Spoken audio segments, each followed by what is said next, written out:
Well, good afternoon, this is Hound Dog Steve coming to you on the 30th of March. And I have here a little clip from the EU. And it is a woman, a Dr. Alice WEIDEL, and she is a member of the AfD party.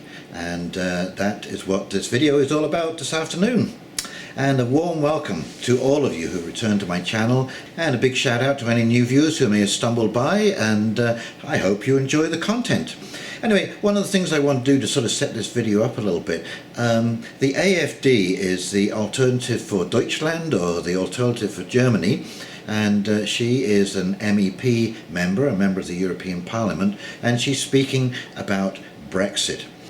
In Germany, the AfD is considered an extremist populist party, and of course you will see that this is completely not true when you listen to her speak and the points that she makes. It is simply common sense, and this is an indication of how far we have come down the globalist path. And it is really enlightening that this whole Brexit process has been really enlightening, because you have seen now exactly how the globalists deal with other people. Whether it is Macron setting the army and the police after the yellow vests on the streets of Paris and France, or the EU negotiator Michael Barnier for Brexit, saying that he wanted to inflict the cruelest conditions on this deal so Britain would want to stay in Europe. This is like a torture chamber.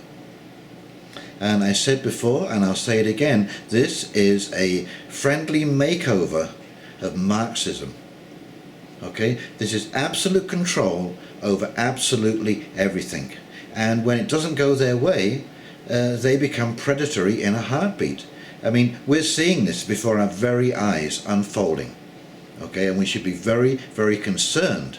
And as I said before, I don't know what the solution is, but I certainly don't think that globalism is a solution. It's just gone too far.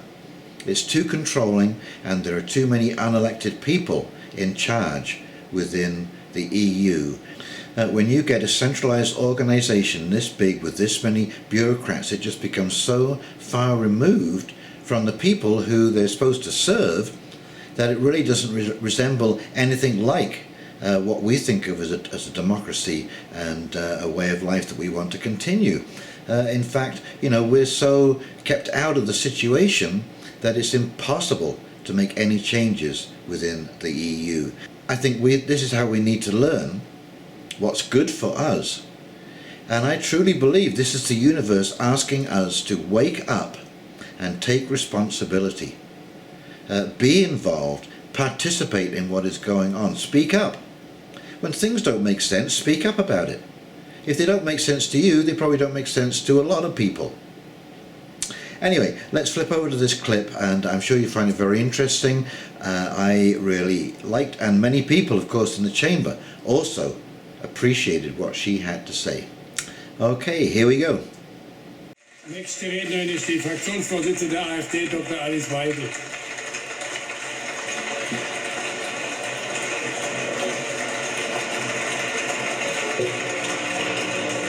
Sehr geehrter Herr Präsident, sehr geehrte Damen und Herren, werte Kollegen! Frau Bundeskanzlerin, Sie haben über die Unsicherheit gesprochen, die der Brexit bringen wird. Nicht, dass wir dabei viel Neues erfahren hätten. Es war nämlich Ihre erprobte Mischung aus Phrasen und Baldrian. Und eines ist klar, dieser Brexit wird teuer für die EU und deshalb per Definition teuer für die deutschen Steuerzahler. Teuer wie die Bankenrettung, die Griechenlandrettung, die Energiewende, die Grenzöffnung, die Zerstörung der deutschen Automobilindustrie, der Schlüsselindustrien und die gigantische Inflationierung unserer Gemeinschaftswährung. Zukunftsweisende Politik sieht anders aus, sehr geehrte Damen und Herren. Nun also der Brexit und Ihr Anteil daran, denn den hatten Sie. Im besten Fall aus Fahrlässigkeit, aber eher war es unterlassene Hilfeleistung. Die historisch guten Beziehungen zum Vereinigten Königreich werden auf diese Weise gefährdet. Was hatte David Cameron denn so fürchterliches verlangt? keine Sozialhilfe sofort und für alle, stärkere nationale Parlamente, weniger EU-Bürokratie. Doch in Brüssel hat er damit auf Granit gebissen. Dabei wäre eine schlankere Gemeinschaft, die sich auf ihre Kernaufgabe besinnt, einen gemeinsamen Markt zu schaffen und zu erhalten, eine große Chance gewesen. Aber nein, das ging auf keinen Fall.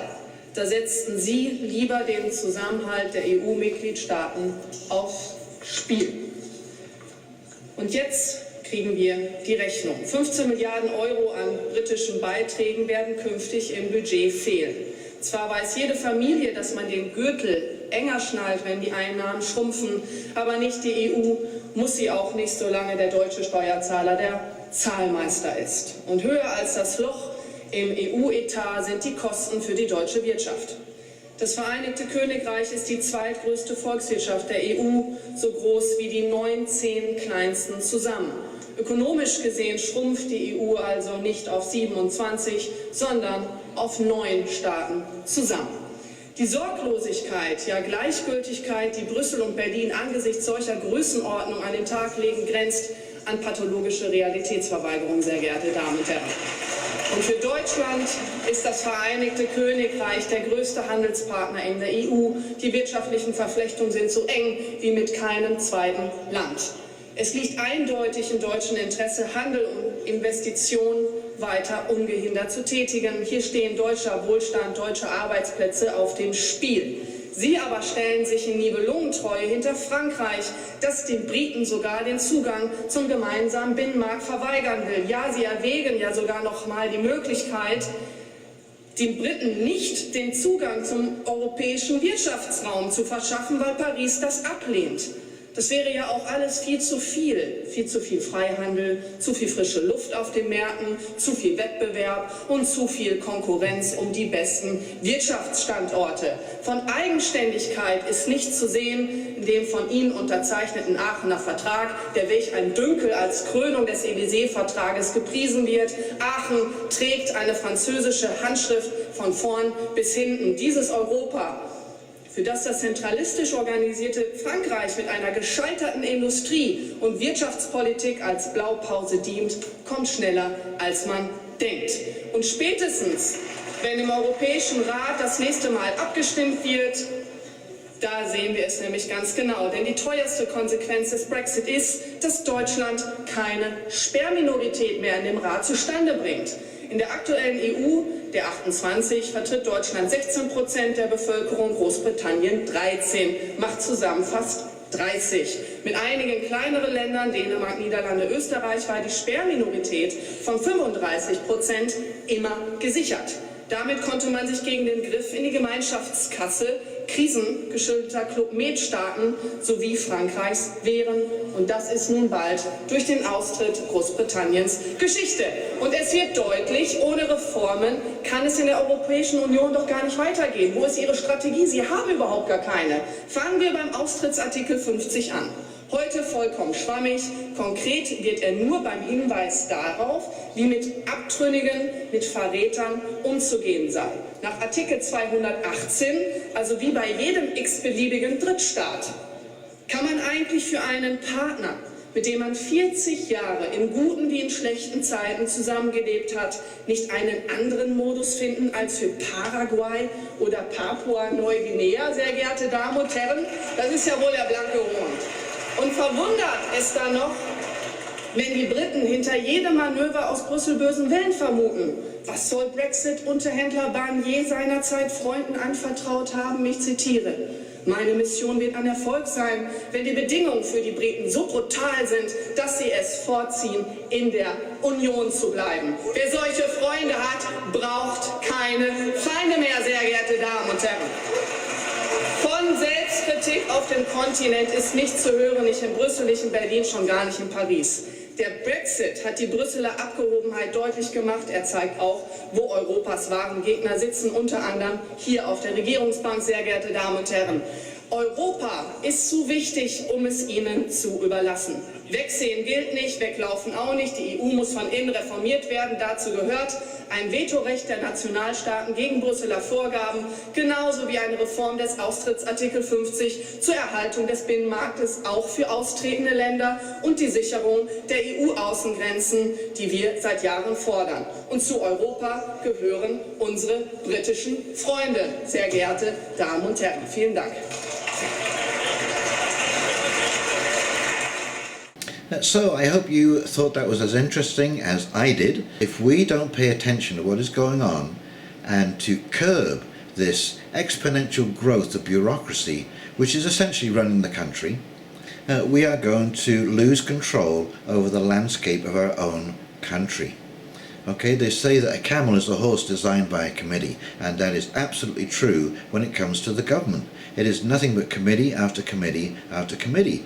And of course everything gets distorted in that committee because all kinds of different priorities come up other than the ones that are pertaining to the people. And so it is quite ironical that we pay these, we call them public servants, to serve the public, and yet somehow it looks very much the other way around, that we are just paying to serve these civil servants. And it's getting more and more entrenched, and unless we're the ones who are going to have to do something about it, one way or another, and that is going to require a conversation that includes all of us, and until that happens, nothing is going to change. That is why I'm in favour of direct democracy and public forums and a government that actually works for the people. And we really do need proportional representation in this country. It was something that was promised in the last election, that it was going to be the last election that we were going to go through under the present system, which is called first across the post. And it really is disproportionate representation because, of course, all of the ridings or areas are populated by different amounts of people. So you can have, obviously greater density in the city, less density in the rural areas, and so your vote counts for less in the city. But we need this everywhere. Everyone's vote needs to count. And so what if it ends up in minority governments? I actually believe, from what I've witnessed throughout my life and what I've read about, that we, the public, benefit from minority governments. I hope you enjoyed this video, and if you did, please comment, like and subscribe below. Click that big red button, it really helps when you do. And in the meantime, this is Hound Dog Steve signing off, and we will talk very, very shortly. You take care now. See ya. Bye.